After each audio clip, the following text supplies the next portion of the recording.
Y Joaquín, quiero volver un momento otra vez al chino mandarín que me interesa mucho y al japonés. La pregunta burra, ¿son muy diferentes entre sí? ¿Son completamente distintos? Eh, Son diferentes, ¿sí? Como te decía, el chino es un idioma tonal, el japonés no.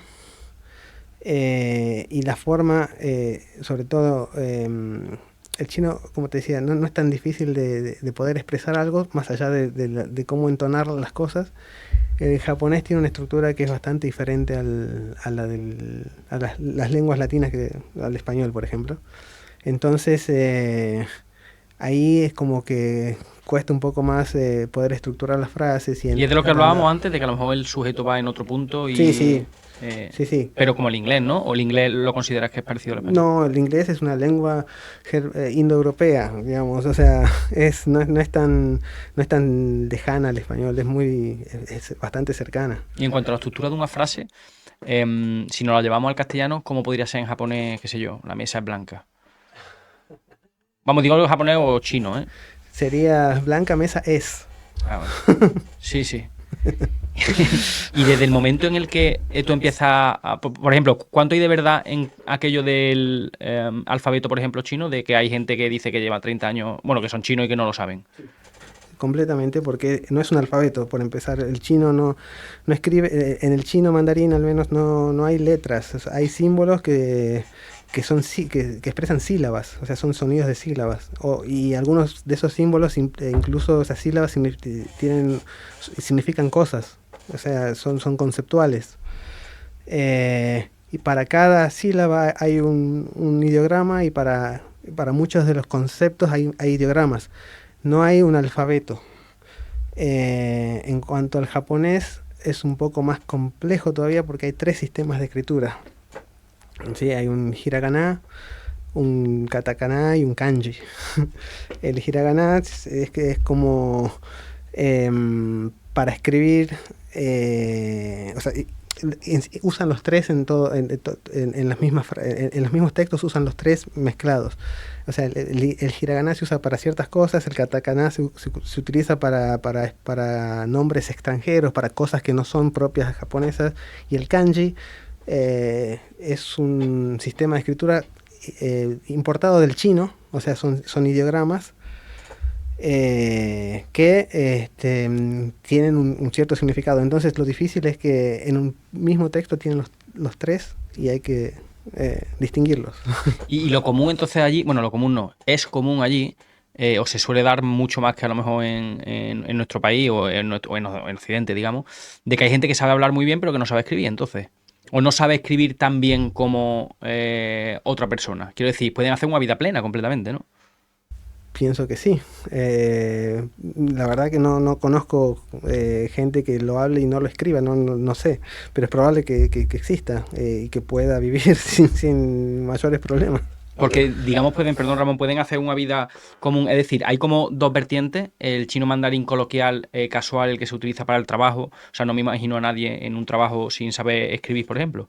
Sin embargo, sí que se dice ¿no? De que no todos los adultos conocen el total de los caracteres o de los símbolos, ¿no? Pero, sin embargo, no le afecta a su día a día, ¿no? No, probablemente la mayor parte de las personas conozcan el número principal de caracteres, o sea, los más importantes, los que te permiten transmitir la mayor cantidad de mensajes del día a día y bueno, eso lo conozcan. Es cierto que hay caracteres muy particulares que se usan en ciertos textos y bueno, no todos los conocen, sí. No es como un alfabeto como los que nosotros conocemos, que con un alfabeto de 22, de 23 letras se puede escribir todo, todas las palabras del idioma. No, en chino no, cada palabra es un símbolo. Y volviendo al tema de cómo se aprende, veníamos hablando en el coche del tema de la inteligencia artificial, que tú lo ves como un arma de doble filo, ¿no? Porque por un lado sirve, evidentemente, como herramienta muy potente para aprender, como todo en la vida, y la tecnología siempre funciona de esa forma, ¿no? Hay dos formas de verla y siempre son tremendas las dos. O muy bien, y parece que ya no hay otra cosa, o muy mal y el mundo se acaba mañana. Pero sí que es verdad que le ve algo perjudicial, ¿no? Porque al final lo usamos mucho como traductor, ¿no? Sí, a ver, tiene una cuestión, una ventaja que es que depende cómo la usas.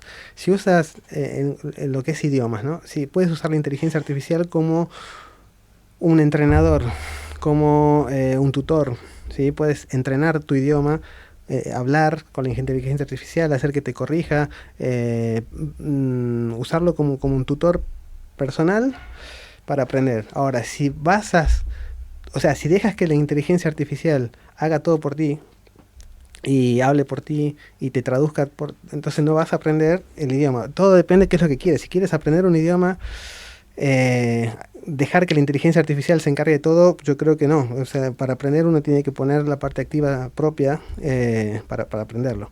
Ahora, sí es cierto que la inteligencia artificial te puede ayudar en ciertas situaciones cuando necesitas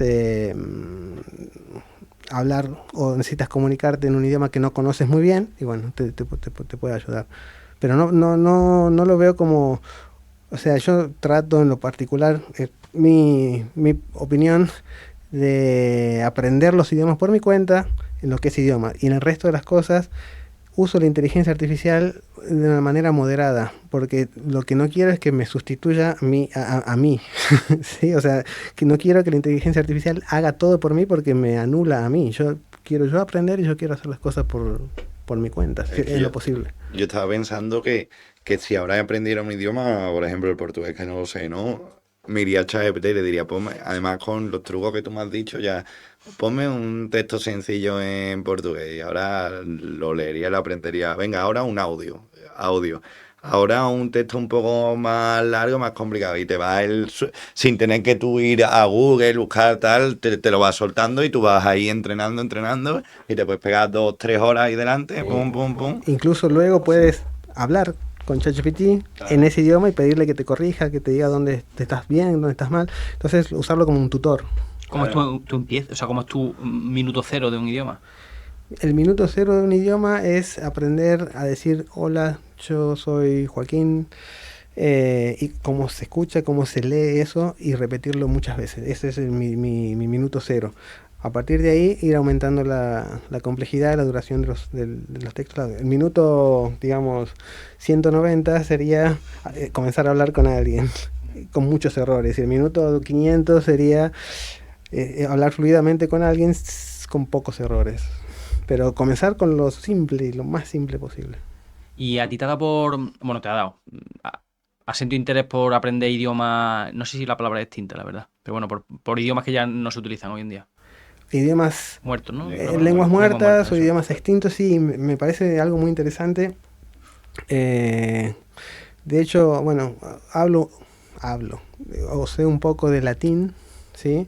Pero es algo que me llama mucho la atención, las lenguas antiguas que ya no se usan y de las cuales derivaron los idiomas o las lenguas que se hablan hoy en día.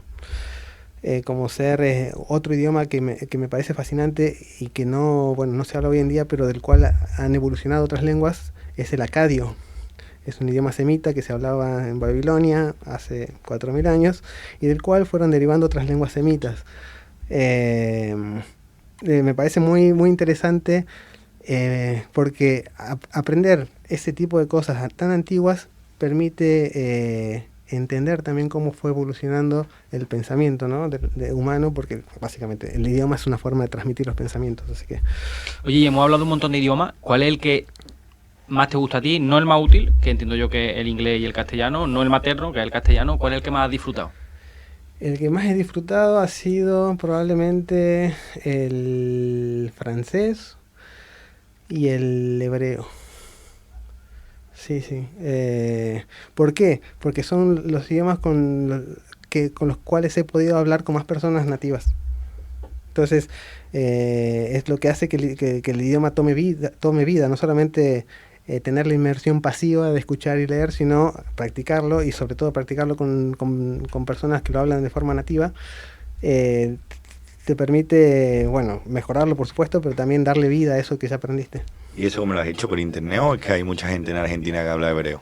¿O es que has ido allí a lo mejor? No. En Argentina, como te decía al comienzo, he conocido gente que lo habla. que lo habla al idioma porque o han vivido en Israel, sí, o pertenecen pertenecen a una comunidad de personas que lo hablan. Y el francés sí, o sea, sí, he estado en Francia y he hablado con personas en Francia, pero por supuesto no he vivido en Francia. La mayor práctica que he tenido es por internet.